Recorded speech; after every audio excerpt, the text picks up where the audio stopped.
Hello, hello, my friends. Mila Marie, your tech princess here. So, you already know I had to try this. I have always loved my Mechlands Vibe 99, so the Vibe 108 was a natural next pickup for me. This is a full size board, 104 keys, full numpad with the big zero, all your controls, nothing's missing, you're not sacrificing anything.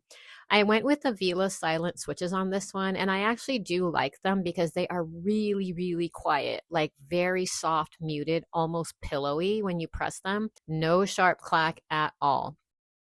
Oh, they're silent.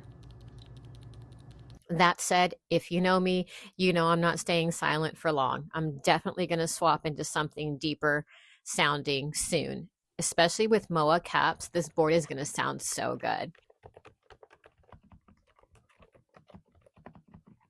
You've got a gasket mounted build with multiple layers inside, so everything feels a little softer and more controlled. No hollow sound, just very clean presses.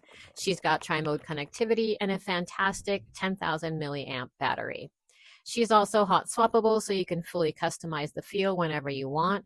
No tools, no stress, and there's a simple web-based driver where you can remap the keys, set macros, and dial in your RGB. Overall, just like my Vibe 99, this is a really solid, no compromise, full size board. Quiet when you want it, customizable when you don't. I can definitely recommend her.